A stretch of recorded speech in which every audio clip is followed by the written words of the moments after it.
Так, сәлеметсіздер ме, құрметті студенттер, құрметті әріптестер. Бүгінгі біздің тақырыбымыз жасанды интеллектіні қолдану салалары. Осы тақырыпты жақсы меңгеру үшін біз өз алдымызға қандай мақсат қоямыз? Қалай ойлайсыздар? Қандай мақсат? Жасанды интеллект жайлы білу, оларды қалай қолдануға болады, оларды қай салаларда қолдануға болады. Дұрыс. Тағы да кім айтады? Жасанды интеллектті емшілігі, кішкене қаттырақ айтамыз, естілінбейді. Кім тағы да? Ойланамыз, қыздар. Так, бүгінгі біздің мақсатымыз өнеркәсіпте, білім беруде, ойын индустриясында қоғамды жасанды интеллект қолдану салаларын сипаттау.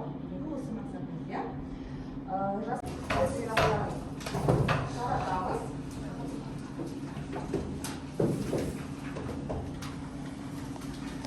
8-10 минут беріледі, асықпай тестті орындаймыз.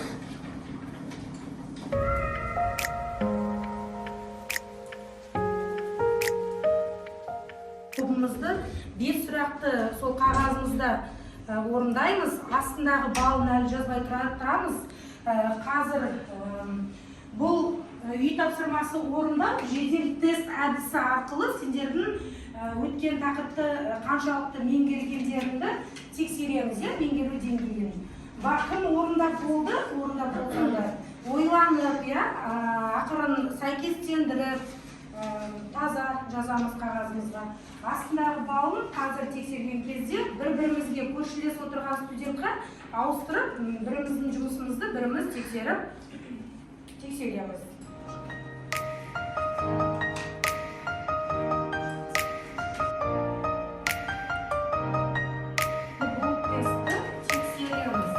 Бұл тестті сен маған, мен саған әдісімен тексереміз. Бұл дұрыс жауаптары жанында отырған көрші студентқа беріп, бір-бірлеріңді тексеріп, астына тез балалардың бағаларын көріп шығамыз. Кімде 5-дің 5-еуі де дұрыс ол 5, 4-еуі дұрыс 4, 3-еуі дұрыс болса 3 баға береміз. Енді маған каждый топтардан көріп отырғанымыздай топты 3 топқа бөліп отырғыздым, Енді осы 3 топтан маған спикерлар керек. Каждый топтан спикер таңдауларын керек қыздар. Каждый топтар өздері келісіп, топтарынан бір спикерді таңдап, маған орындарынан тұрып таныстырсаңдар, спикерлар өздері.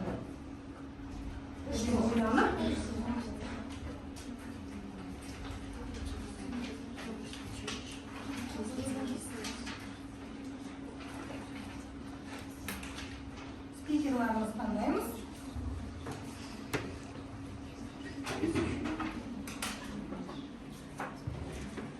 Бұл бізде бірінші топ болсын.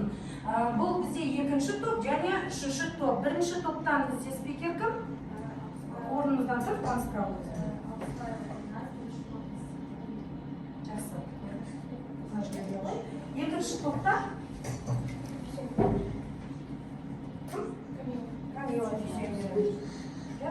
және үшінші топ спикерларымыз киеміз. Енді біздің бүгінгі тақырыбымыз жасанды интеллектіні қолдану салалары деген тақырып. Кітаптарымызда ашамыз, алдымызда міне осындай тарататын ақпарат сендерге әкеп қойдым алдарымызға. Соны аламыз, ашамыз дәптерлерімізден, кітаптарымызды ашамыз, дәптерлерімізге бүгінгі күнді жазамыз. Бірде үшінші тақырып, 12-ші беттер. 12-ші беттер. Алдарымызда міне каждый топтың алдында мынандай ақпараттар. Кейбіреулерінде 2 бет ақпарат, кейбіреулерінде 1 бет осындай ақпараттарымызды аламыз. Каждый топта бір тақырыпты 3 бөлікке бөліп алдарымызға міне қойдым. Сол тақырыпты қазір оқимыз, Мұнда не туралы? Жалпы ақпарат, бүгінгі тақырып. Жасанды интеллект дегеніміз не? Оның құрастырған кім оны құрастырды, қандай ғалым? Жасанды интеллекттің бағыттары, жасанды интеллекттің қолдану салалары, қандай салаларда біз оны қолданып жүрміз. жасанды интеллекттің даму бағыттары, жасанды интеллекттің адамзаттан айырмашылығы деген тақырыпшалардан құралған.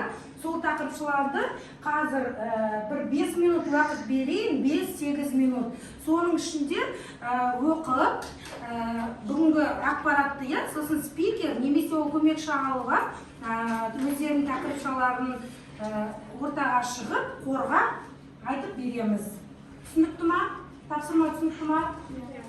Жақсы, 5-8 минут уақыт беремін.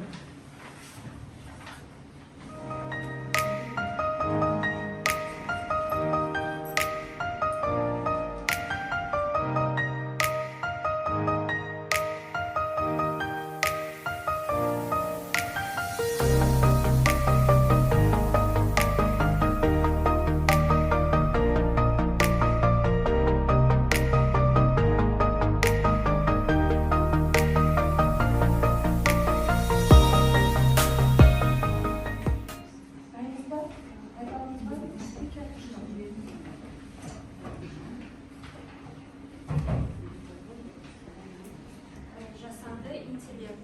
Қысқаша түрде оны ЖИ деп атаймыз. Оның ең алғашқы маманы 1956 жылы Джон Маккарти ұсынған. Оны ол арифметикалық интеллигенция деп атаған. Ол саналы түрде ойлана білу білгісі деп білдіреді.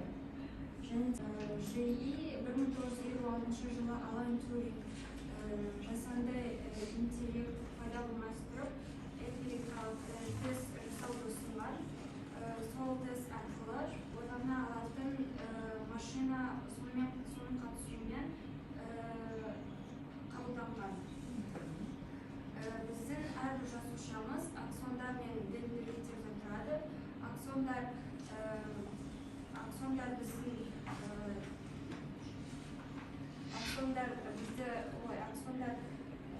бір-бірімен синапстар арқылы бір-бірімен байланыстырылса, ал дендриттер ол ақпараттың кіріс-порты, яғни білуге, түсінуге арналған деген қарапайым мысал. Ал нейрожелі деген ол дұрыс шешім қабылдауға мүмкіндік беретін үлгі. Жақсы. Бірінші топта қосатыныңыз бар ма? Толықтыратыныңыз бар ма? Барлығын айтты ма? Барлығын айтса, сұрақтарыңыз болса. Бізге бірінші топтың спикерін емес, спикердің бірінші топтың осы ақпарат бойынша екінші және үшінші топқа қоятын сұрақтары болса, айта ғой. Ең алғаш жасанды интеллект кім ұсынды және қай жылы? Жоқ, спикер емес.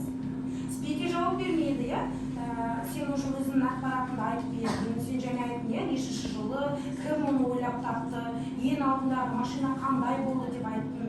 Енді оны екінші немесе үшінші топтың студенттері жауап беру керек. Айта ғой. 1956 жылы Джон Маккарти ұсынды. Ары қарай сұрақтарыңыз жоқ? Жасанды интеллекттің бірнеше бағыттан айтып шығыңдаршы. Қандай бағыттары бар және айтты, бізге қандай 7 бағытын айтып шықты. Қандай бағыттары бар? Денсаулық, сақтау, машиналық оқыту, сосын айтамыз табиғи тілмен жұмыс, сосын робототехника дұрыс, сосын жақсы білім беру, машиналық шығармашылық, зерттеудің басқа да салаларында жасанды интеллектті біз толықтай қолданамыз екен, Тағы да сұрақтар болады? Дендриттер деген не? Транзит. Дендрит. Және айттық, дендрит дегеніміз не? Ақпараттың кіріс порты. Басқа? Топтың спикеріне сұрақтарың бар ма? Бірінші топтың айтқан ақпараты толықтай түсінікті ма? Демек, жасанды интеллект дегеніміз не? Тез қайталап жүрдік. Жасанды интеллект дегеніміз не? интеллектуалды машиналарды орындау. Қасырақ? Интеллектуалды машиналарды орындау. Дұрыс, интеллектуалды машиналық орындау, иә? Демек, машинаның белгілі бір бағдарлама арқылы, нейрондық жүйе арқылы адам сияқты ойлау, жұмыс істеу қабілетін біз жасанды интеллект деп атаймыз. Жақсы, отыра ғой. Екінші топ. Қай екінші топ? Екінші топ па? Жасанды интеллекттің адамзаттан айырмашылығы. Адам мен жасанды интеллект екеуі екі түрлі. Оларды біріктіретін бір нәрсе ол ойлау қабілеті. Бірақ ол екеуінде екі түрлі орындалады. Жасанды интеллекттің артықшылығы ол көп ақпаратты ауқымды түрде сақтау және де өңдей білу қабілеті. Мысалы, адам бір ауқымды информацияны сақтау үшін оны 3-4 рет қайталауы тиіс, ұмытпау үшін. Ал жасанды интеллект бұл ақпаратты ешқашан ұмытпайды. Ал екіншіден бұл сандық ақпаратты жылдам өңдейді. Адам екі санды қосып өңдегенше жасанды интеллект бұл уже есептеп қорытындыны шығарады. Ал кемшілігін айтсақ, жасанды интеллект сапалы ақпаратты әлі өңдей алмайды. Ал екіншіден, жасанды интеллект істен шығып қалуы мүмкін. Сондықтан оған қарайтын бір адам қажет. Нақты өміріміздегі жасанды интеллект күннен күнге дейін дамып барады. Ол біздің күнделікті өмірімізде де қолданады. Мысалға айтсақ, Face ID қызметі ол смартфондағы адамнан тұратын арқылы блоктан шығаруға көмек береді. Екіншісі смартфондағы виртуалды көмекшілер. Олар түрлі жасанды қызметтерде жүреді. Арқылы жүзеге асады. Ол дыбысты танудан бастап дұрыс нәтиже беруге дейінгі қызметкер. Мұндай мүмкіндіктер күн санап артуда.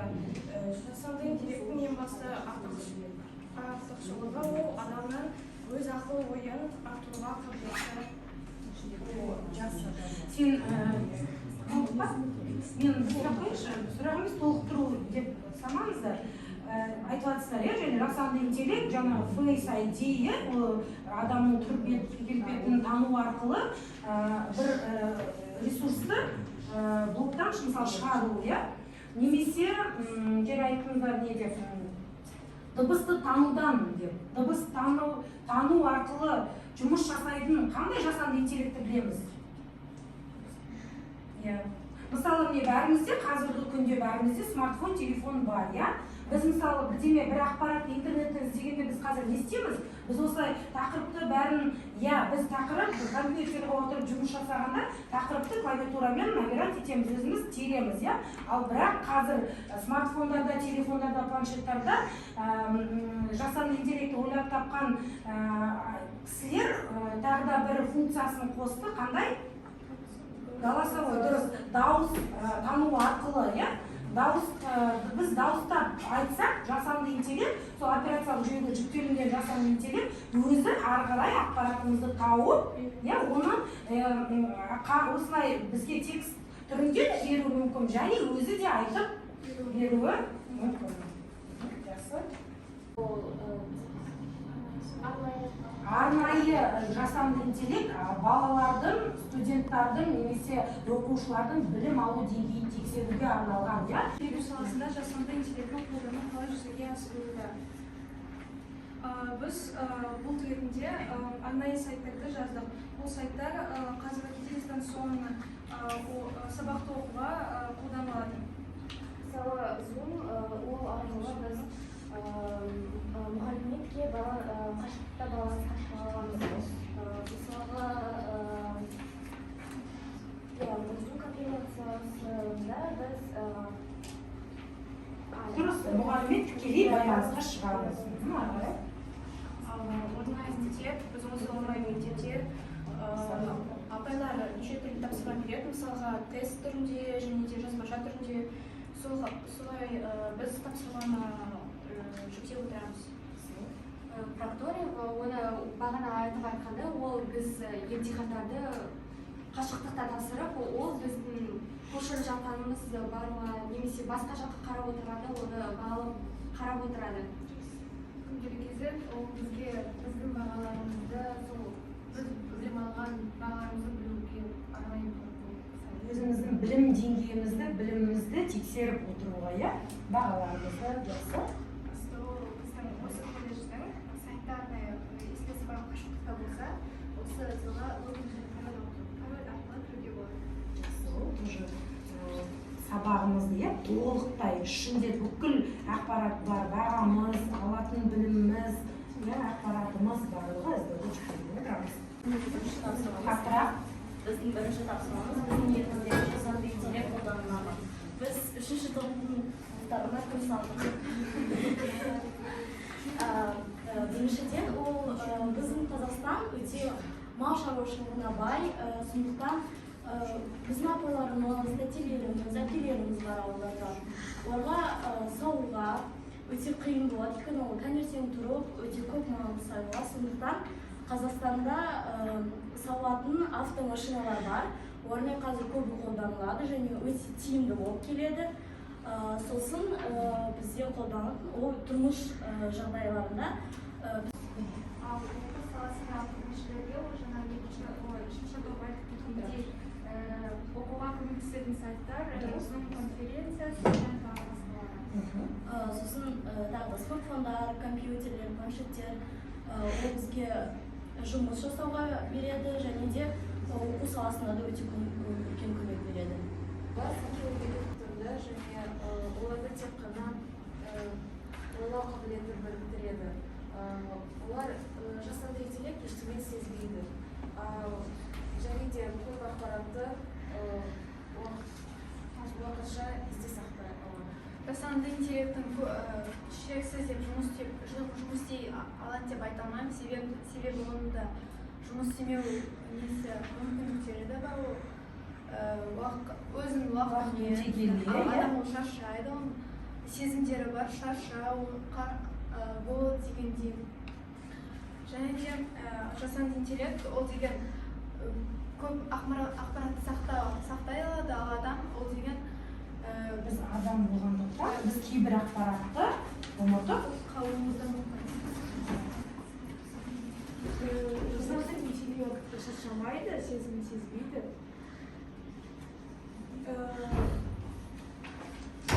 Ауқымды ақпаратты тез сақтайды және де сандық есептерді тез есептейді.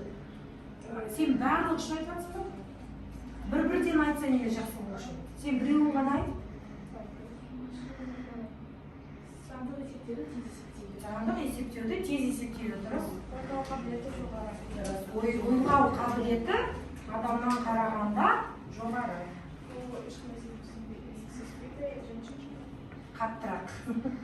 ештеңе сезбейді және шаршамайды. Жақсы. Керек ақпаратты аз уақыт ішінде толық бере алады. Жақсы. Ақпаратты тез сақтайды. Жақсы. Сенің толықтай. Және үшінші топ? Бір-бірден, иә? Орнымыздан тұрамыз. Қаттырақ. Қыздар, маскаларını можете шешіп қойып астына қарай. Мұнда ұстап. Жасанды интеллект ойланбайды, ал адамдарға ойлану үшін уақыт керек. Жасанды интеллекті кез келген сұраққа жауап бере алады. Кез келген сұраққа барлық кезде жауаптары болады. Жасанды интеллект шаршамайды, ол сезім жоқ, ал адамдар шаршайды және олар сезім табу керек. Адамда ақпаратты түсіну және сақтау үшін уақыт керек. Ал бесіншісі ол сандық ақпаратты жақсы есептеп қорытынды жасаған. Түсінікті ма? Айырмашылығын түсіндік па? Адам мен жасанды интеллекттің айырмашылығы қандай? Түсіндік па? Сұрақтарыңыз бар ма? Тақырып бойынша? Енді осы екінші тапсырма бойынша бағалау парақшамызға бағаларымызды қоюды ұмытпаймыз. Жақсы ма? Келесі. Үшінші тапсырма. Так, құрметті студенттер, келесі үшінші тапсырма, біз онлайн тест платформасы арқылы сіздер қазір топ бойынша компьютерға отырып тестті орындап шығасыздар. Тесттің жауабы шыққаннан кейін балдарын шығады, соны сіздер бағалау парақшасына жазып шығасыздар. Так, бірінші топ.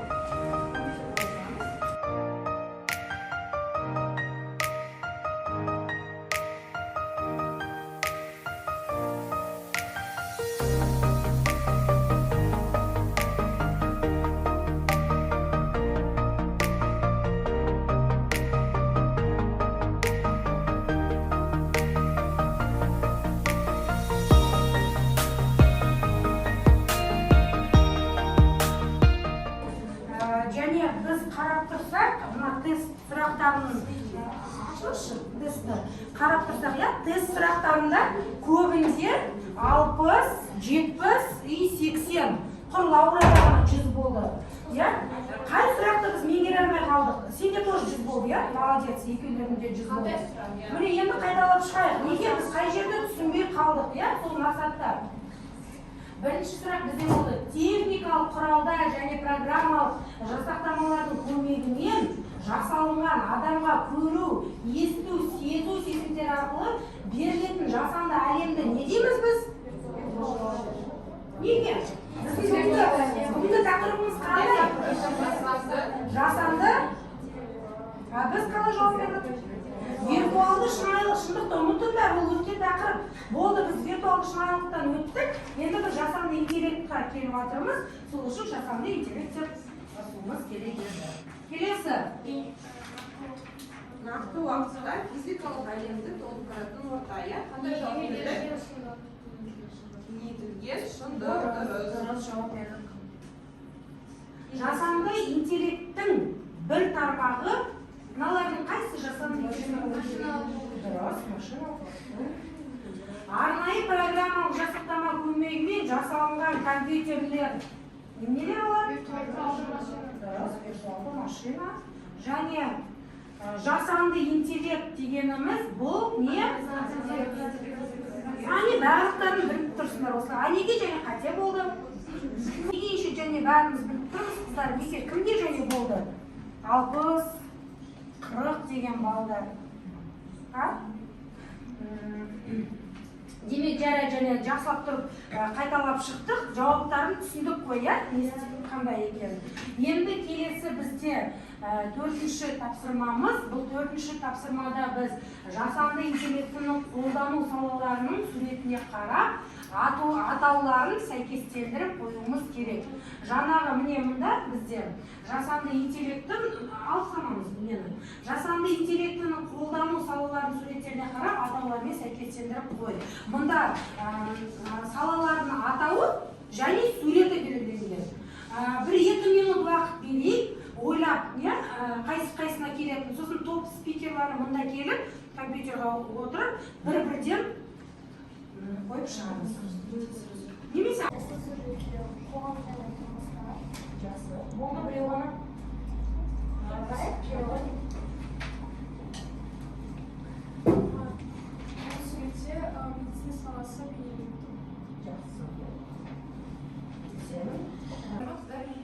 Ал енді бүгінгі тақырып бойынша қазір сіздермен рефлексия өткіземіз. Рефлексия бізде жаңбыр бағдарламасы арқылы біз қазір сіздерге көрсетілген жаңбыр бағдарламасы арқылы міне 3 күнге бөлінген сабақ маған ұнады, тақырыпты меңгердім, сабақты білгім келетінім бар, сабақ маған түсініксіз болды. Осы міне стикер бойынша сіздер өз аттарыңызды жазып, сосын кім қай жерге орналастырылса, сіздер орналастырасыздар. Мысалы, маған сабақ ұнады, тақырыпты меңгердім, мен стикерді осы жерге қоямын. Егер де сабақты түсіндіңіздер, әлі білгілеріңіз келетіңіз болса, онда мына жерге қоясыздар өз аттарыңызды. Түсінікті? Үстерін ауыстыруға болады. Топ бойынша, бірінші топ, міне осы 4 компьютер бар. Рефлексия.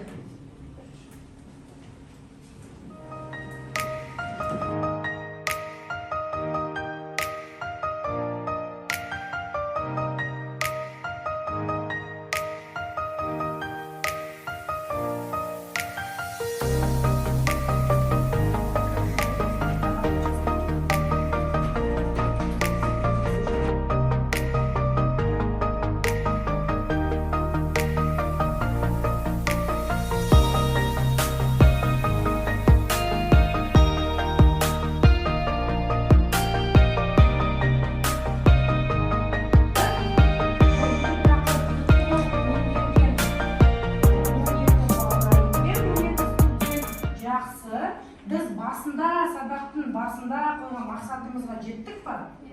Иә? Біздің сонда бүгін қорытындылай келе тақырыбымыз қандай болды? Қолдану салалары. Демек біз мақсатымыз сонда қандай болды? Жасанды интеллекттің қолдану салаларын білу. Дұрыс. Медицинада, қоғамда, тұрмыстық жағдайда қолдану салаларын меңгеру. Дұрыс па? Біз меңгердік қой, иә, толықтай. Енді маған алдарында жатқан өзіміздің бағалау парақшаларымызды қорытынды бағаларын шығарып маған тапсыра қойыңдар. Мен журналға бағаларымды қоя қоятындай. Мысалы, мені төртеуін қосып 5-ке бөлесіңдер. Қорытынды бағаны 6-ға. Топтық жұмыс жасауды белсенді болды дегенге тоже өз-өзімізді бағалаймыз. Белсене жақсы қатысқандарыңыз үшін көп рахмет.